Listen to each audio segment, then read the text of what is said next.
Hi there, I'm Caitlin McMillan, Project Manager of Tech Pathways London, and I am here today with Lucy Brooks. Hi, Lucy. Hi, Caitlin. So, could you introduce yourself and explain what your job is? Yeah, I'm Lucy, and I am editor and writer at an online magazine called Culture Whisper. It's a small company, so my time is divided between editorial, but then the tech side of kind of running and monitoring a website. Awesome. And how did you get to where you are today? I studied English at uni, and I knew that I wanted to write. So I initially sort of took any opportunity to do so, and this was the one that developed. So, it's like journalism you wouldn't necessarily think of as being a kind of tech career, I guess. Totally, and I think old school journalism less so, but it's an online magazine, and because it's such a small company, we don't have a product manager.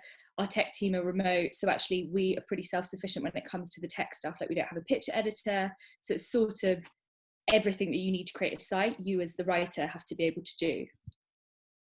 So, talk us through a recent work day. Well, this has changed quite a lot in recent times, which I'm sure is the case. Yeah, I've previously been asking people to talk us through a typical work day, but I don't really know what that is anymore. So, Who knows what typical or normal is now. So typically a lot of the job was quite experiential, and it involved going out and doing things, lots of essentially sort of reviewing and experiencing things on in London, which then would be used to create content, whether that's restaurant reviews or show reviews or interviews with people. That has obviously changed, but a big part of the job has remained the same, and that's sitting in front of a computer and creating content and bringing that online. But now also the kind of stuff that we're covering and writing about has changed with the times. It will go back, I'm sure, but we're much more attuned to digital things. We're doing more shopping stuff, and it's more about virtual experiences. But most days we have a briefing with the team, so now that's via Zoom, and then we will compile the stories for the day ahead newsletter, which we build, check, edit, and then we'll also be sort of researching and writing articles with the different deadlines depending on the feature. Cool. So if we're thinking about digital skills specifically, on a daily basis, what digital skills would you use? So there's obviously the basic word processing skills, which are very important. Yeah, don't underestimate them. Yeah, it's amazing how much you actually need those. Then I spend a lot of time using the site's content management system, which I use to upload, format, and publish content. This one, so it's kind of specific for our website, but they're all quite similar. They tend to be similar to sort of WordPress, and that takes some getting used to. We rely heavily on image editing software, so we do all of that ourselves. We compress images, and depending on the image, we'll use Canva or Pixlr or Photoshop.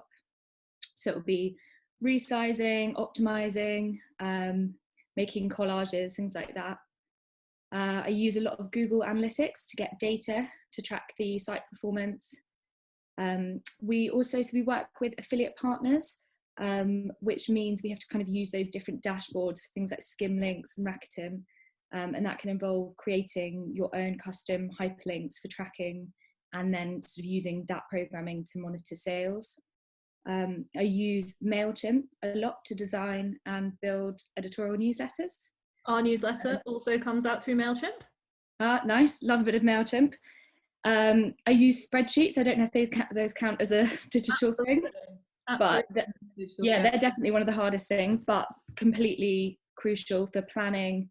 And we tend to use Google Docs, so they're all shared, so everybody has access and we can keep track of changes. Yeah, having things in the cloud, especially as everyone's remote learning or remote working, has been exactly. And actually, we've always done quite a lot of that. That's one of the good things about being a small team. We have quite a lot of remote workers, so it's a system that was already in place, but we're much more reliant on it now.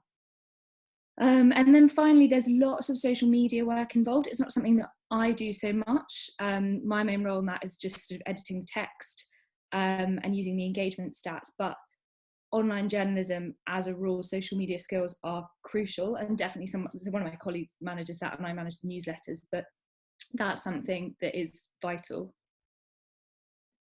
So to kind of wrap up, if a young person came to you and said they want to enter into online journalism, to do what you do, what kind of advice would you give to them? And I know you have interns and things at work as well, so I imagine this is a real world question that comes up quite a lot.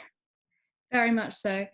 I mean, both of these things are things that I think for any career in general, but I would say curiosity and an ability and willingness to teach yourself. Not obviously training is brilliant, but I think so often now things are so fast moving.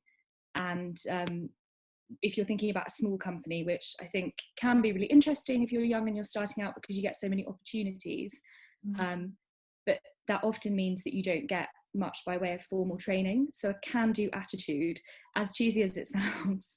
And when it comes to digital things and tech, I think it's extraordinary how many sort of how-to guides and courses there are out there. So I never was given any training on MailChimp, but MailChimp has the most amazing guide to how to do just about everything. So I essentially taught myself. And then once you've got that working knowledge, you can build on that. But I think having the confidence to sort of say, okay, let me work it out is really valuable. Brilliant. Thank you so much for your time, Lucy. Pleasure.